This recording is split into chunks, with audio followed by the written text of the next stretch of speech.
Good morning, my dear students. Today I will continue with the topic sedimentary rock, page number 110. In the previous video, we already learned about igneous rock, chapter number 11, rocks and minerals. So, look at your book, page number 110. Page number 110, sedimentary rocks. Previous videos में आप sedimentary rocks के बारे में, metamorphic rock के बारे में पढ़ चुके हैं। ठीक है, अब हम बुक से पढ़ रहे हैं। यहाँ लिखा हुआ है nearly 75% of rocks found on the earth's land surface are sedimentary rocks. ठीक है, अर्थ की लैंड सरफेस का 75% जो है वो है सेडिमेंट्री रॉक। सेडिमेंट्री रॉक्स कैसे बनते हैं मैंने पहले भी बताया है। सेडिमेंट्स जो हैं वो डिपॉजिट होते जाते हैं और ये सेडिमेंट्स आते कहाँ से हैं? ये आते हैं, जो रिवर्स होती हैं वो अपने साथ piece of rocks, mud, sand, clay को कैरी आउट करके लेकर आती है। बहाकर रिवर इन सारी चीज़ों को लेकर आती है और एक जगह डिपॉजिट करती है, जिस वजह से इस टाइप के रॉक्स बनते हैं। और इन डिपॉजिट्स को हम क्या बोलते हैं? Sediments. These deposits are called sediments. The bottom layer gets squeezed up the pressure of layers above it. ठीक है, जो सबसे नीचे की लेयर होती है इस डिपॉजिट की, वो उसके ऊपर बहुत ज़्यादा प्रेशर होता है, क्योंकि ऊपर ही ऊपर एक नई लेयर फॉर्म होती रहती है। Continuous pressure upon the bottom layer turns them into rocks.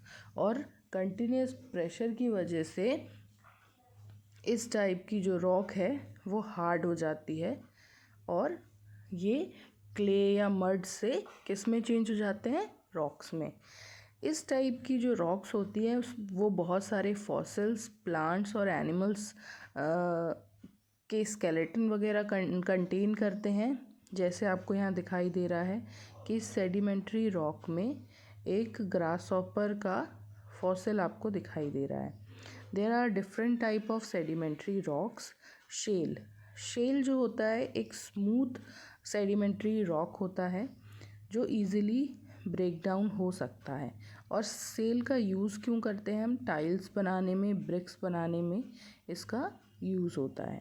ठीक है, और इसमें कुछ ऐसे ऑर्गेनिक मैटर्स होते हैं जो ब्रेक डाउन होकर ऑयल फॉर्म कर सकते हैं।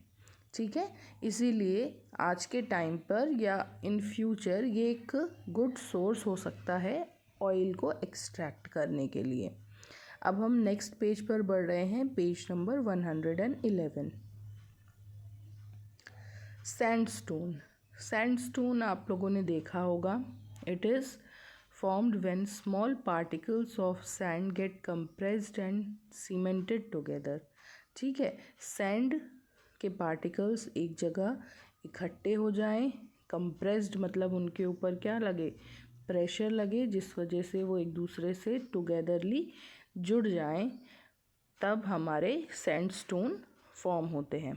ठीक है, और सैंडस्टोन में फेल्ड्स्पार और क्वार्ट्ज जो है वो उसके कॉमन मिनरल्स पाए जाते हैं। It can be found in different colour like yellow, red and brown. अलग अलग कलर्स में, येलो, रेड एंड ब्राउन में ये पाए जाते हैं। Sandstone is resistance to weathering. ठीक है, ये रेजिस्ट करते हैं किसको? वेदरिंग को। वेदरिंग मतलब क्या? जब हवा और पानी की वजह से पत्थर कट के टूटने लगते हैं तो उसे हम वेदरिंग बोलते हैं, लेकिन सैंडस्टोन में वेदरिंग की प्रोसेस नहीं हो। Sandstone is resistant to weathering. ठीक है, सैंडस्टोन में किसी भी टाइप की वेदरिंग नहीं होती। वेदरिंग क्या है? एक ऐसी प्रोसेस जिसमें वाटर और एयर की प्रेजेंस में रॉक्स जो हैं वो टूटने लगते हैं। ठीक है, पर सैंडस्टोन में ऐसा नहीं होता, इसलिए इसका यूज़ होता है बिल्डिंग्स कंस्ट्रक्शन में और पेवमेंट कंस्ट्रक्शन में। ठीक है, लाइमस्टोन क्या है? It is a sedimentary rock जो कि डेड सी क्रिएचर्स के स्केलेटन और शेल के सेडिमेंट से बनता है। और जो हमारी चॉक है वो एक कॉमन टाइप है लाइमस्टोन का, जिसमें कैल्साइट मिनरल प्रेजेंट होता है। It contain the mineral calcite. इसे अंडरलाइन कर लीजिए, ये बहुत इंपॉर्टेंट लाइन है। इसका टेक्सचर कैसा होता है? ग्रेन्यूलर टेक्सचर होता है। और ये सीमेंट जो हम देखते हैं, सीमेंट का एक इम्पॉर्टेंट रॉ मटेरियल होता है लाइमस्टोन, ठीक है। और ग्लास मैन्युफैक्चरिंग में भी इसका यूज़ होता है। कॉन्ग्लोमेरेट एक ऐसा सेडिमेंट्री रॉक है जो बहुत अट्रैक्टिव दिखता है। ऑर्नामेंट की तरह लोग इसका यूज़ करते हैं एक्वेरियम वगैरह में, क्योंकि ये देखने में बहुत अट्रैक्टिव होता है। इसमें होता क्या है, इसमें अलग अलग वैरायटी के छोटे छोटे पेबल्स और रॉक्स जो हैं वो सैंड और मिनरल्स के थ्रू बाइंड रहते हैं, ठीक है। देन अब हम आ जाते हैं मेटामॉर्फिक रॉक में। The term metamorphic comes from the word metamorphosis. Metamorphosis मतलब कंटिन्यूसली चेंज होना, which means change of form, अलग अलग फॉर्म्स का चेंज होना।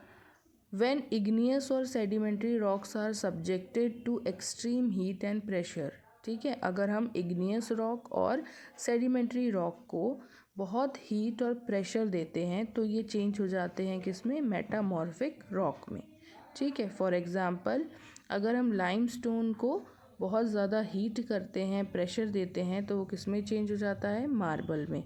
अगर हम सैंडस्टोन को बहुत ज़्यादा हीट एंड प्रेशर देते हैं तो वो किस में चेंज हो जाता है? क्वार्ट्ज़ाइट में।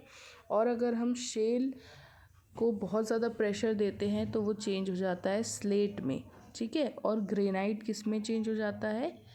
ग्नेसिस में, ठीक है। चलिए अब हम आगे बढ़ रहे हैं, कुछ एग्जाम्पल्स मेटामॉर्फिक रॉक्स के देखेंगे। मार्बल, क्वार्ट्ज़ाइट, स्लेट एंड ग्नेस, ठीक है।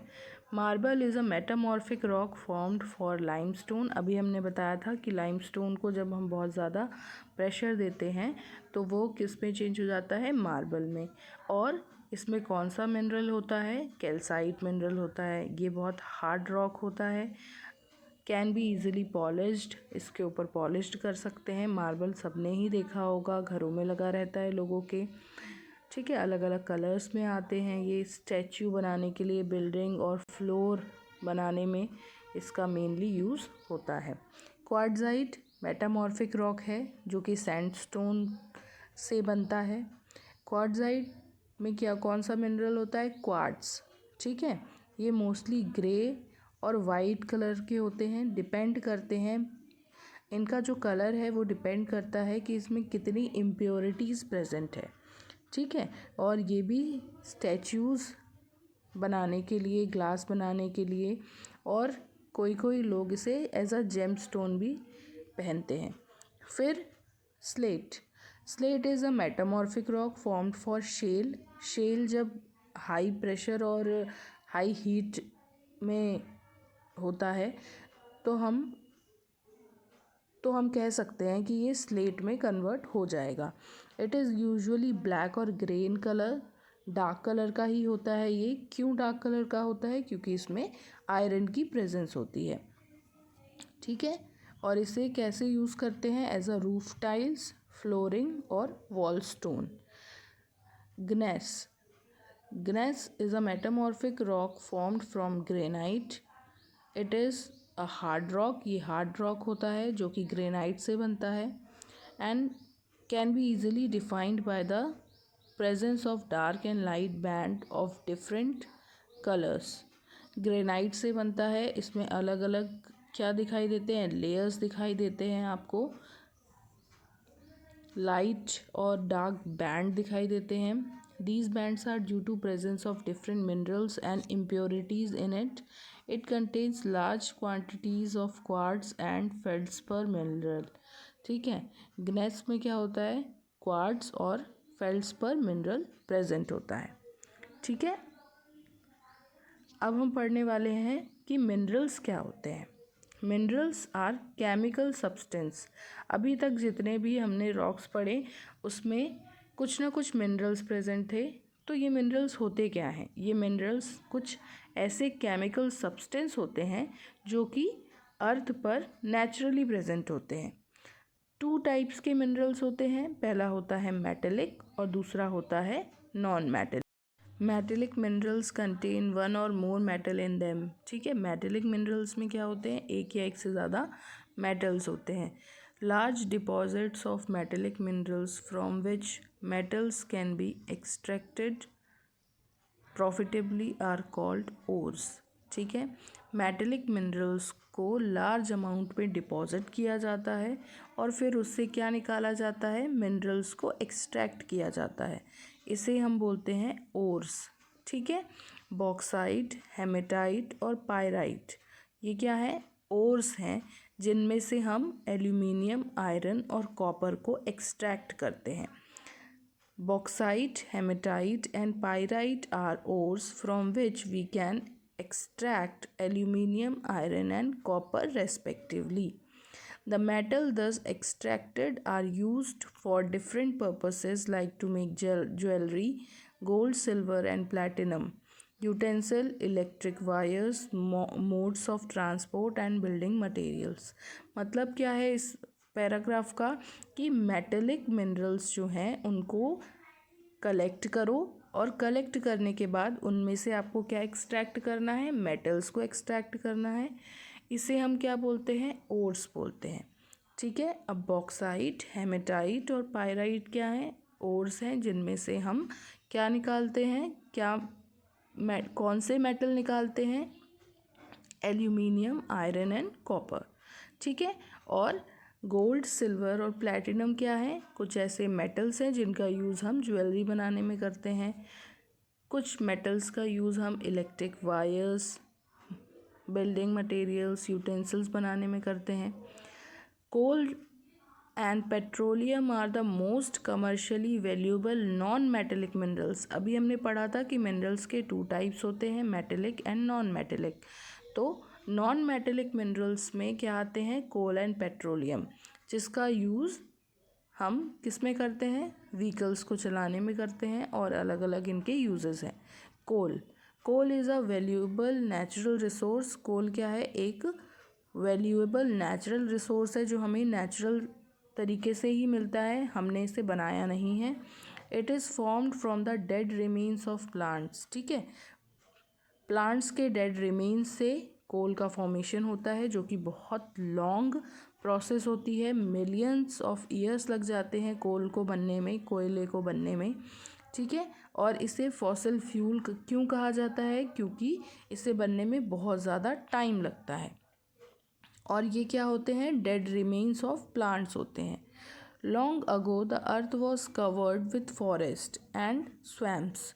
बहुत पुराने टाइम की ये बात है जब अर्थ फॉरेस्ट और स्वैम्प से पूरी तरह से कवर्ड थी। When plants died they fail into these swamps.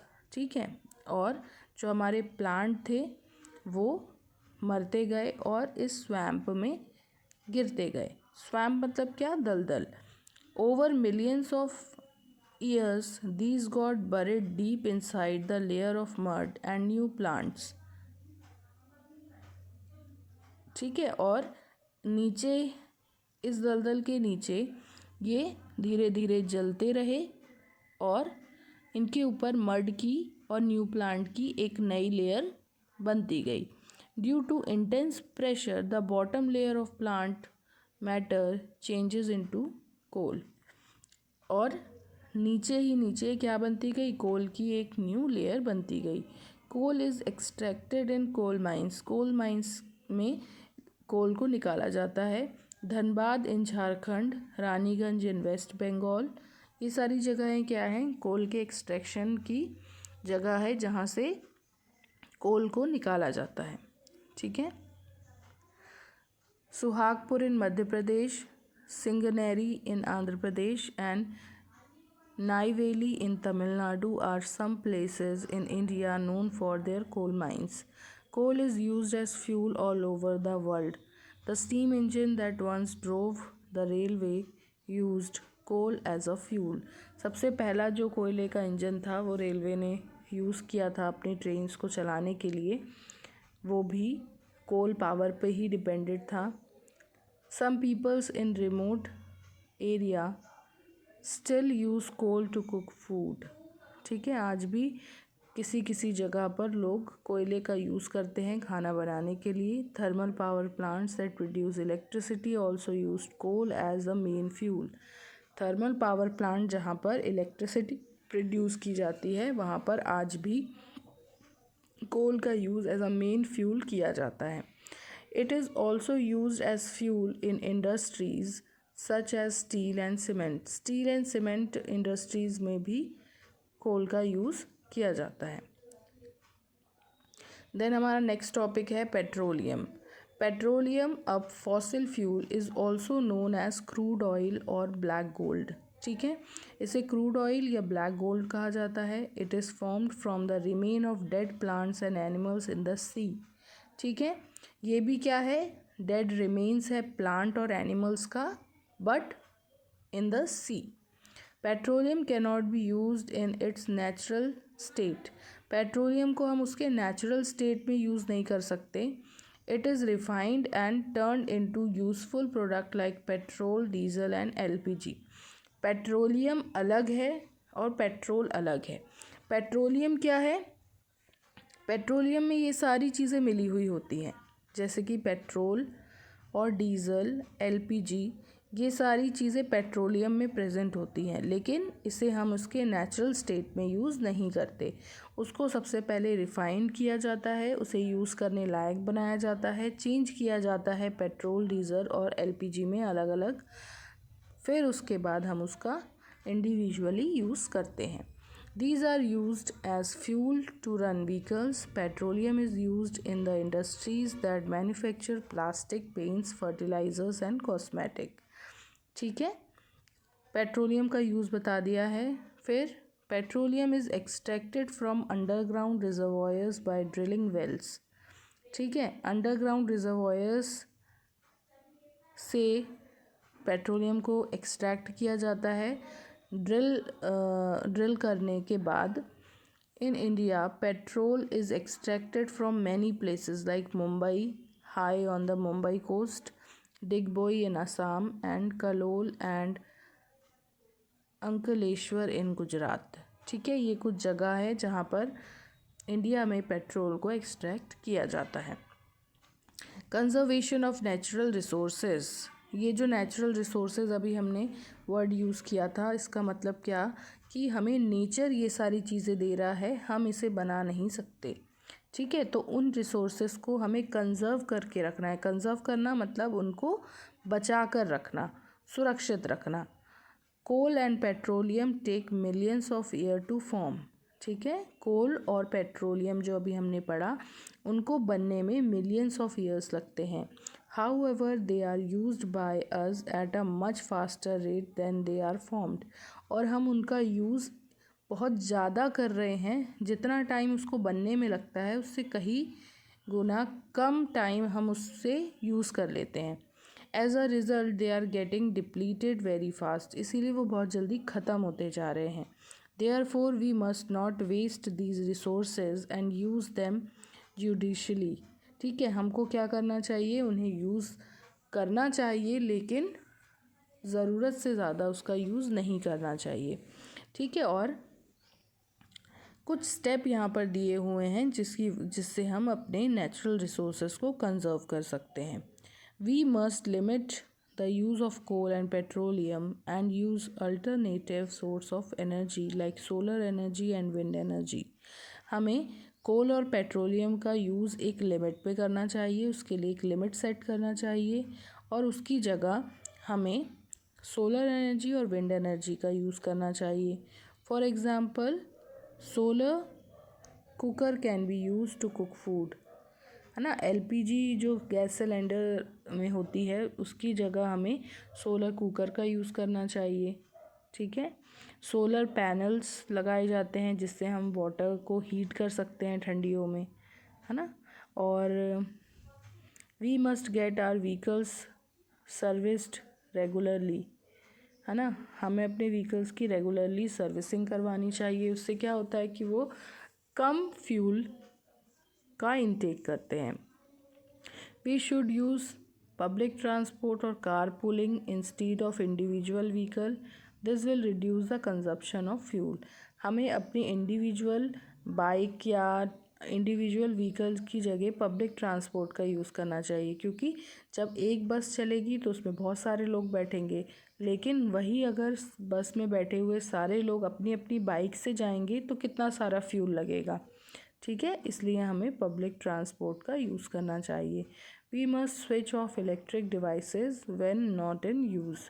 अगर हमें कोई भी हमारे इलेक्ट्रिक डिवाइसेस हैं, अगर वो यूज़ नहीं कर रहे हैं हम, तो उन्हें स्विच ऑफ कर देना चाहिए, क्योंकि उनमें भी क्या लग रही है, इलेक्ट्रिसिटी लग रही है, और इलेक्ट्रिसिटी भी क्या है, किसी न किसी फॉर्म से जनरेट हो रही है, किसी न किसी तरह से हम उससे अपने नेचुरल रिसोर्सेज को सेव कर सकते हैं।